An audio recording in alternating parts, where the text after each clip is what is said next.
My name is Chloe, and I'm 43 years old, born and raised in New York City.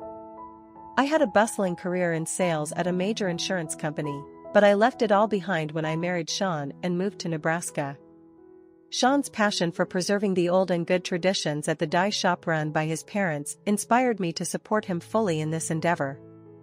Life in Nebraska was tranquil, a stark contrast to the frenetic pace of New York City. We lived with Sean's parents, which allowed us to deepen our family bonds and gave our daughter, Megan, a nurturing environment filled with love and stories of the past. Megan was always a bright and lively child, the center of our little universe. But recently, I noticed a change in her. The vibrant spark in her eyes had dimmed, and she seemed perpetually wrapped in her thoughts, distant and distracted. I had approached her numerous times, gently trying to coax her into sharing whatever was troubling her, but she remained silent until that fateful day. "Mom, I'm pregnant," Megan had whispered, her voice barely above a breath. The difficulty of those words weighed heavily in the air. Just by looking at her, I could see the internal struggle she had endured to reach the point of confessing. Her face, usually so full of youthful exuberance, was pale and drawn, etched with weariness. I was speechless, caught between a surge of concern and disbelief. Megan slowly extended her hand, holding a positive pregnancy test. My heart sank, the reality of the situation settling in. I had so many questions. How could this happen? When? Who was involved?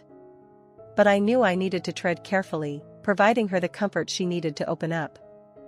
"It must have been tough carrying this by yourself," I said, my voice soft, trying to keep my emotions in check. "Thank you for telling me.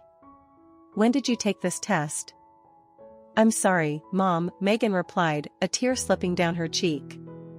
"Did you buy the pregnancy test yourself? And who is the father?" I asked, not wanting to overwhelm her but needing to understand the full scope of the situation. Megan just shook her head, confusion and apology mingling in her eyes. She wasn't ready to provide more details, and I didn't press her further, seeing how fragile she appeared. The next day, I discussed everything with Sean, who was equally shocked and distressed. We decided it was crucial to get medical advice, so we prepared to visit our doctor. As we were about to leave, I realized I had forgotten my health insurance card and hurried back to fetch it. In that brief moment alone, our home phone rang, a rare occurrence that immediately filled me with dread. Answering it, my heart stopped at the news: Sean and Megan had been taken to the hospital. Dropping everything, I raced to the hospital, my mind reeling with fear and worry. Upon arrival, I couldn't find them anywhere. A police officer approached me with a grave look, and the words he uttered next sent chills down my spine, revealing a truth so shocking it ignited a fierce desire for revenge within me. With determination, I returned home to gather a few close friends and family. It was time to address this head-on, and I started by sharing everything, beginning with the startling events that had unfolded. The journey ahead would be challenging, but I knew we had to confront it together. In the throes of personal turmoil and the haunting news of Megan's condition, I found myself clinging more fervently to the stability of our family business. The dye shop, nestled in the heart of Nebraska, was not just a place of employment for us, it was a repository of tradition and craftsmanship handed down by Sean's father, Shaw, who had devoted his life to perfecting the art of dyeing. Here, the air was thick with the scent of dyes and the comforting rhythm of repetitive tasks, providing a much-needed distraction. Despite our dedication, the shop's future hung by a thread. Sales were plummeting, and with every passing day, the silence within its walls grew more profound. It wasn't just the economic downturn affecting us, it was a general disinterest in the traditional crafts that had sustained this business for generations. Our competitors had dwindled, leaving us as one of the last bastions of a dying art. Recognizing the urgency, I couldn't sit back and watch everything we cherished slowly fade into oblivion. Drawing upon my past experience in sales and insurance, where I had honed my skills in negotiation and market strategy, I embarked on a mission to revitalize the shop. With the blessing of my in-laws, I started reaching out to stores, pitching the unique qualities of our products, emphasizing the traditional methods mixed with new, innovative designs that I helped to develop. These new designs were a bold step, merging traditional dyeing techniques with contemporary aesthetics. I collaborated with local artists and even reached out to fashion schools, inviting students and instructors to collaborate on fresh patterns and color schemes.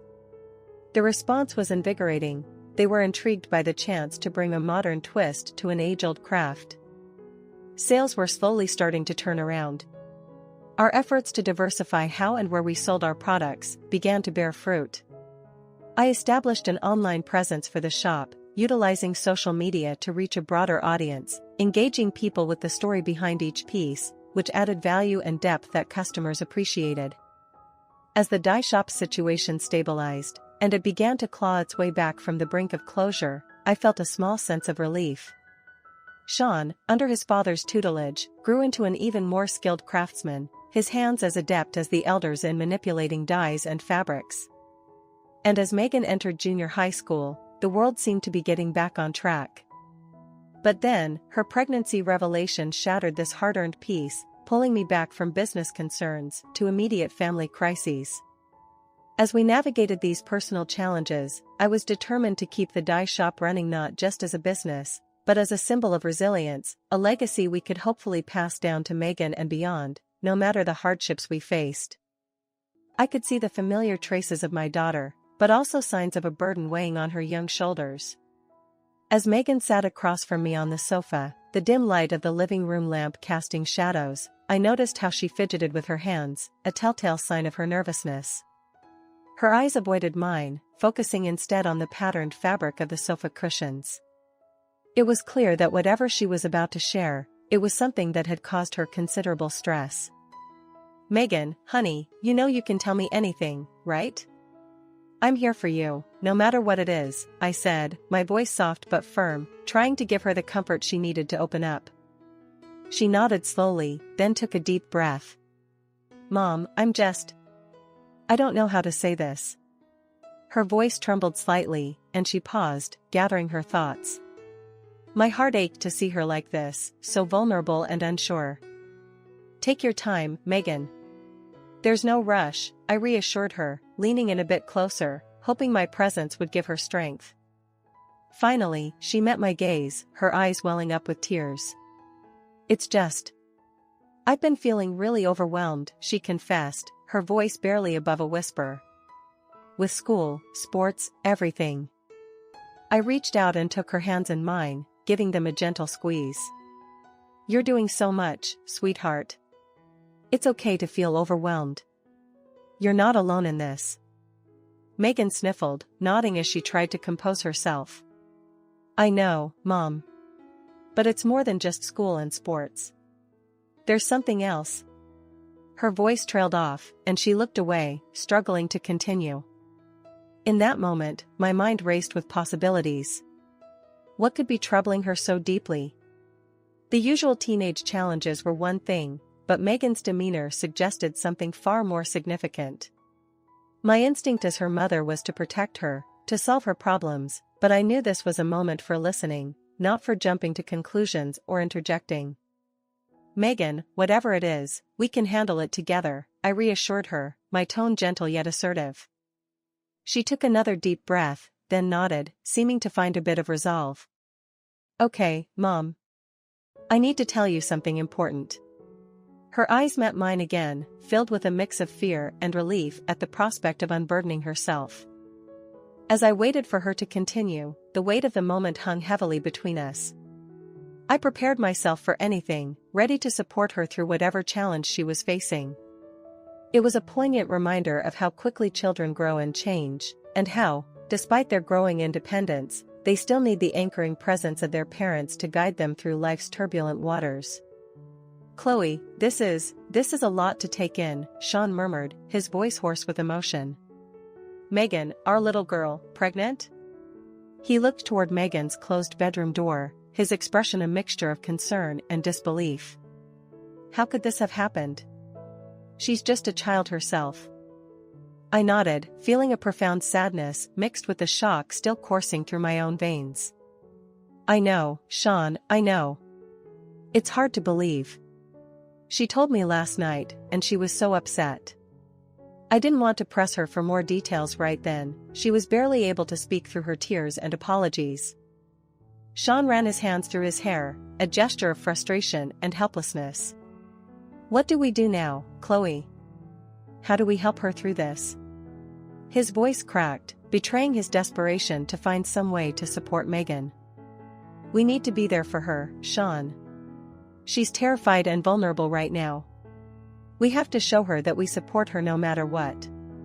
This morning, I'm planning to take her to the hospital to confirm the pregnancy and talk about what options she has. It's important we handle this with as much love and understanding as we can muster. Sean stood up, pacing back and forth as he absorbed the gravity of the situation. Yes, you're right. We need to support her. I can't believe this is happening. Megan has always been such a responsible kid. I stood and reached out to him, placing a comforting hand on his shoulder. She still is, Sean. This doesn't change who she is. It's a tough situation, but we'll get through it as a family. Megan needs us now more than ever. Sean stopped pacing and looked at me, his eyes filled with worry, but also a determination to face this challenge head-on. Okay, he agreed, nodding slowly. Let's make sure she knows we're here for her, no matter what. Together, we made our way to Megan's room to wake her gently. As we approached her door, I felt a mix of dread and resolve. This was not just a crisis to manage but a pivotal moment in our family's life, one that would test our strength, unity, and love for each other. The path ahead would be fraught with challenges, but as I reached for the doorknob, I knew we would face them together, supporting Megan every step of the way. I grabbed my essentials in a whirlwind, my heart pounding in my chest as I tried to process the nurse's words. Sean and Megan, taken to the hospital? What could have happened in such a short period? The lack of details was maddening, exacerbating my fear and confusion. I dialed a taxi with shaking hands, the urgency of the situation propelling me forward. While waiting for the taxi to arrive, I paced back and forth in the entryway, my mind racing with possible scenarios. Why hadn't Sean called? Was it something serious? The questions multiplied, each one more troubling than the last. As the taxi pulled up, I barely managed to lock the door behind. The ride to the hospital seemed interminable, every stoplight a torment, every slow car in front an obstacle. My anxiety was a palpable force, filling the cab and leaving me restless and breathless. Upon arrival at the hospital, I sprinted through the automatic doors, my eyes scanning the chaos of the emergency room. Nurses and doctors moved swiftly, attending to patients with a variety of urgent needs. I approached the reception desk, my voice urgent as I explained my situation. I'm looking for my husband and daughter, Sean and Megan. They were brought in recently. Can you tell me where they are? I asked, trying to keep my voice steady. The receptionist typed quickly into her computer, her expression unreadable. Just a moment, please, she said, her tone neutral. After what felt like hours but were only seconds, she looked up. They're in the emergency area. I'll have someone take you there. A young nurse soon guided me through the bustling hallways, her pace brisk. As we walked, she offered a sympathetic smile, which I barely acknowledged, my focus entirely on reaching Sean and Megan. When we finally arrived at the designated area, I saw Sean first. He was sitting in one of the waiting chairs, his face pale, his hands clasped tightly together. His eyes were red-rimmed, and he looked up with a start as he heard my approach. Chloe, he exclaimed, standing up quickly. His voice was fraught with emotion, and he looked like he was struggling to keep himself composed. It's Megan, she collapsed suddenly at the station. They're running tests now. I didn't even have time to call you before the ambulance came. The weight of his words hit me like a physical blow. Megan collapsed? My mind reeled with fear for my daughter, the unknowns multiplying. Is she okay? Can we see her? I asked, my voice desperate. They're still with her now, running some tests, Sean replied, his voice breaking.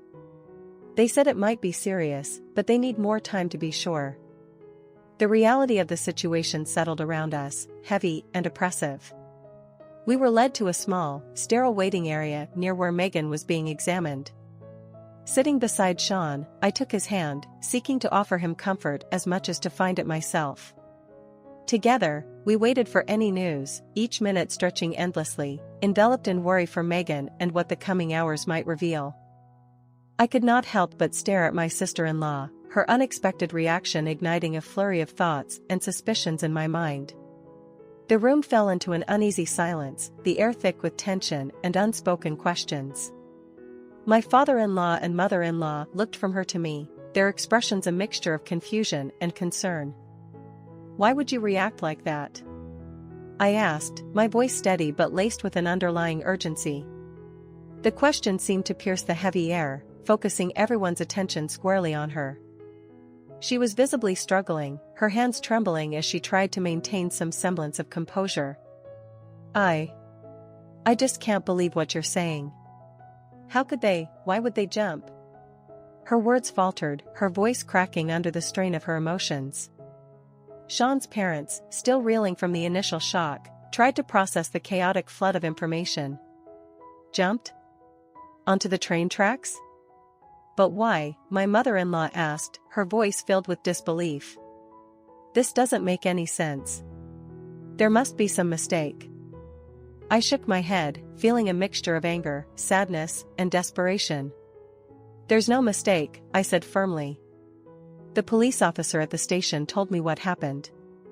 They were overwhelmed, and in a moment of despair, they made an impulsive decision. It's heartbreaking." My sister-in-law suddenly stood up, her chair scraping back loudly against the floor. "This isn't my fault. I didn't have anything to do with this." Her voice was loud, almost defensive, causing everyone in the room to look at her with widened eyes. "Nobody is saying it's your fault," I replied, trying to keep the rising tension in check. "We're all just trying to understand why this happened. Megan was obviously under a lot of stress, and we need to talk about everything that's been going on with her." But her reaction continued to nag at me. Why would she instantly assume blame? Her defensiveness was out of place, her anxiety palpable. I needed to know more, but decided that this was neither the time nor the place for accusations or confrontations. We were all hurting, and the priority was to support each other through this tragedy. "I think we all need some time to process this," I suggested gently, looking around at the distraught faces of my family. "Let's try to stay together, support each other, and we can discuss more tomorrow when we've had a chance to calm down a bit." Reluctantly, everyone agreed, though the atmosphere remained heavy with grief and shock. As the family dispersed, returning to their own thoughts and sorrows, I knew this was just the beginning of a long and painful journey. We would need to confront many hard truths and support each other through the healing process. The road ahead would be challenging, but I was determined to uncover the full story, for Megan and Sean's sake. Megan looked down, her expression one of confusion mixed with relief. I got it from the school nurse," she finally said, her voice low. "She had some tests there, and I just took one, because I was really worried." I glanced at Sean, seeing his face soften with understanding as he processed what Megan was saying.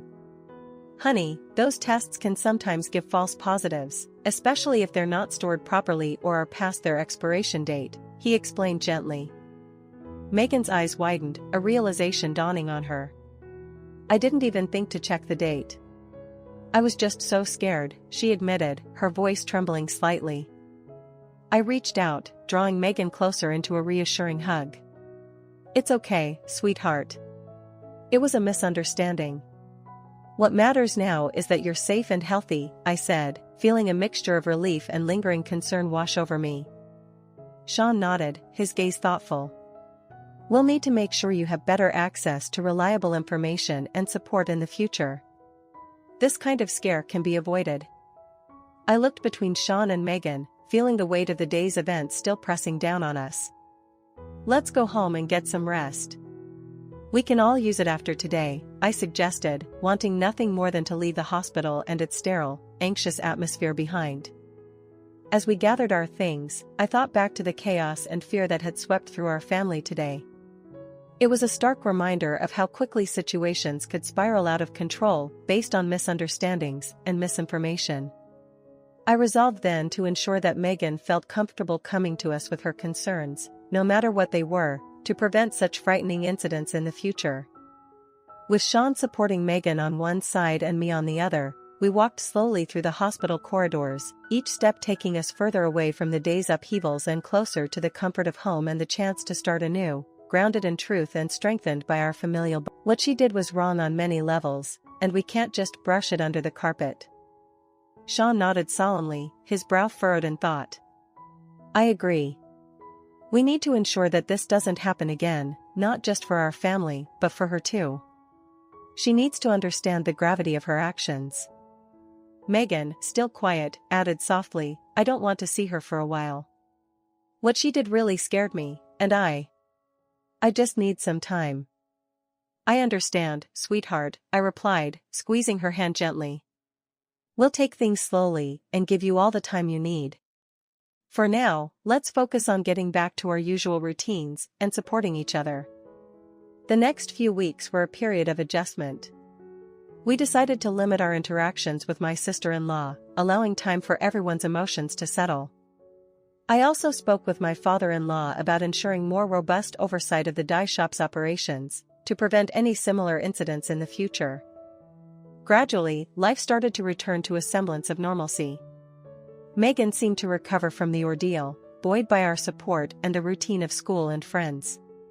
Sean and I continued to work on strengthening our family's foundation, talking more openly about our challenges and working together to overcome them. As for my sister-in-law, she eventually reached out to apologize formally to Megan and the rest of the family.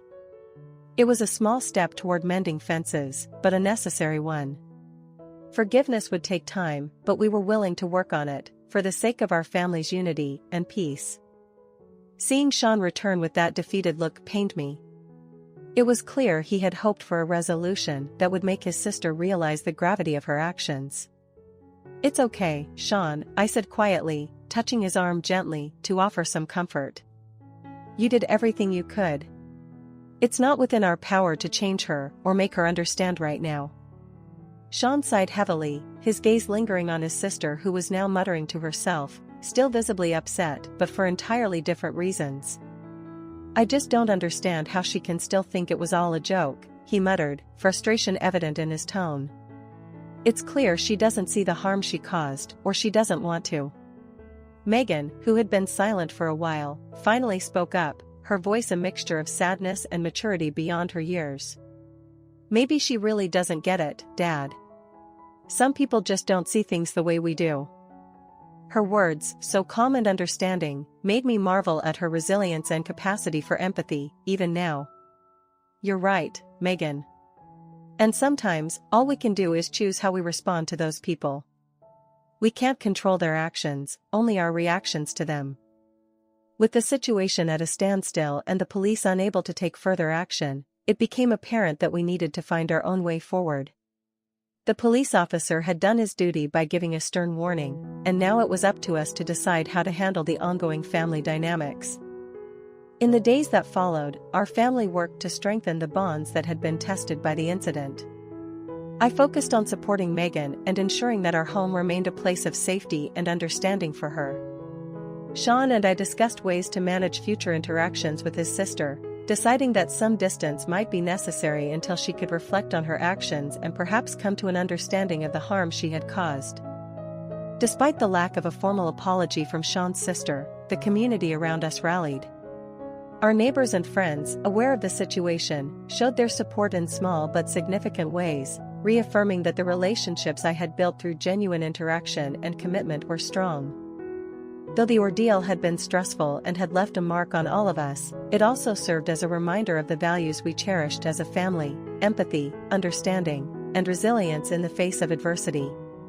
Moving forward, we knew that maintaining these values would guide us through any future challenges, and that together, as a family, we could overcome anything. I listened, heart pounding, as the conversation unfolded.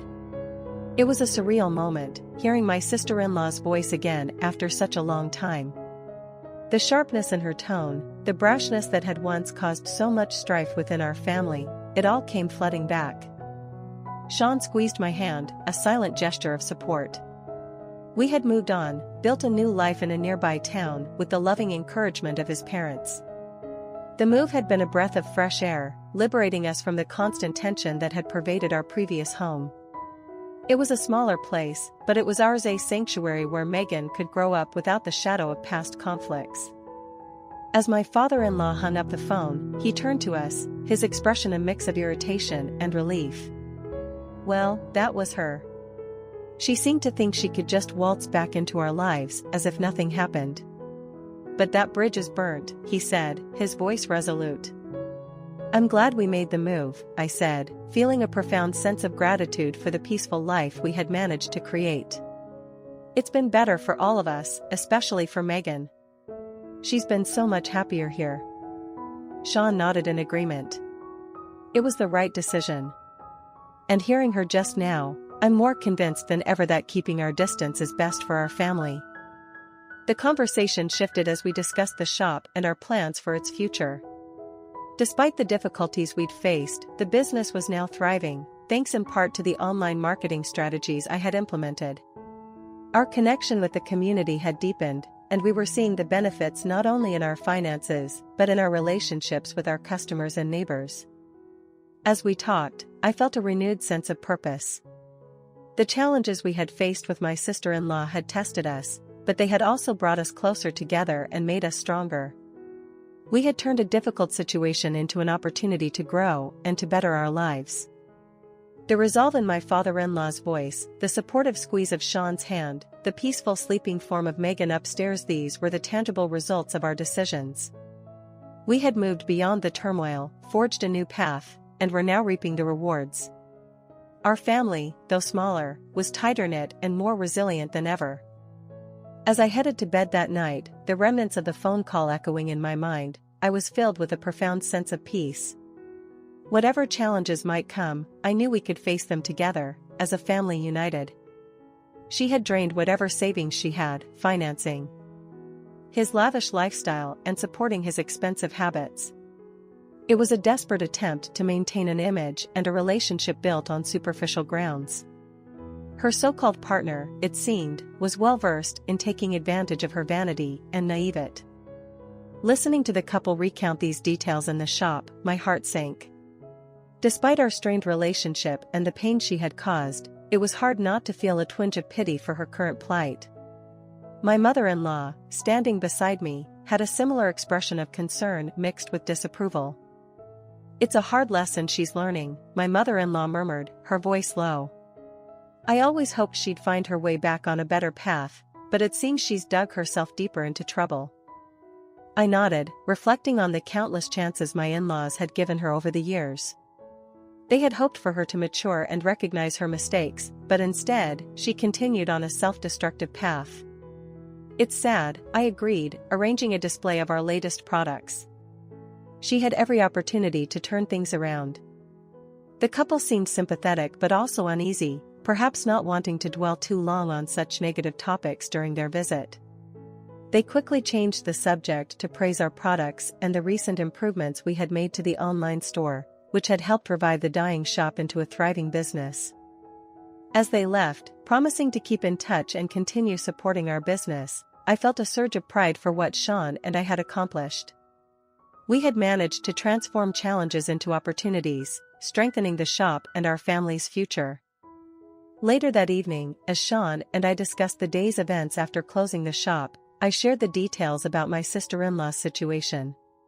His reaction was one of mixed emotions: disappointment that she hadn't changed, relief that we had distanced ourselves, and a subtle undercurrent of guilt for feeling relieved. It's unfortunate, but we did what we had to do for our family and for Megan's well-being, Sean said, his voice resolute. We can't fix everyone, especially those who don't want to be helped. You're right, I replied, feeling a sense of closure. We need to focus on us, on our family, and on keeping this shop going for the community that relies on us.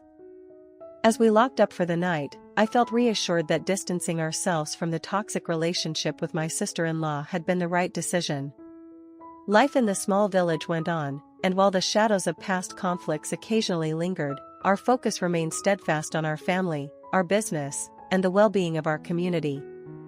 Her daughter had caused yet couldn't completely detach her feelings as a mother. "It's a terrible thing to see," my mother-in-law sighed one evening as we were closing up the shop, her eyes clouded with a mixture of sorrow and resignation. "No parent wishes such a life on their child, no matter what they've done." Her words stuck with me as I locked the door and turned off the lights. The shop was quiet, the only sound the faint rustling of leaves outside in the cool evening breeze. It was moments like these that I found myself reflecting not just on the business we had built, but also on the broader implications of family, loyalty, and consequence. Sean, who had been particularly silent that day, finally spoke up as we began our walk home. "I know it's hard to feel sorry for her after everything she's done," he started, his voice thoughtful, "but I can't help but feel a bit of pity. It's like watching someone continuously make the wrong choices, and being unable to stop them." "I understand," I replied, taking his hand. "It's complex, isn't it? On one hand, there's a part of me that feels justified in her reaping what she sowed. But on the other, it's just sad. Sad that she couldn't find her way back, that she continued down a path that only led to more destruction." As we walked in silence, the crisp air seemed to amplify our thoughts. When we arrived home, Megan greeted us with a smile, her presence a constant reminder of why we had made the choices we did. "Everything okay?" she asked, sensing the seriousness in our demeanor. "Just thinking about family and choices, sweetheart," I answered, giving her a reassuring hug. "Let's have dinner, shall we?" Dinner was a quiet affair, each of us lost in our thoughts, but also finding comfort in the simple routine of being together. Afterward, I sat down with a cup of tea, gazing out the window at the peaceful night. It was these moments of tranquility that I cherished the most, a stark contrast to the chaos that had once threatened to engulf our lives. The story, relayed through gossip and occasional updates, continued to serve as a somber reminder of the paths one could take. While we had chosen to build and nurture, she had chosen destruction and deceit. The consequences of those choices were as clear as the night sky outside my window. Life, I realized, was about these choices.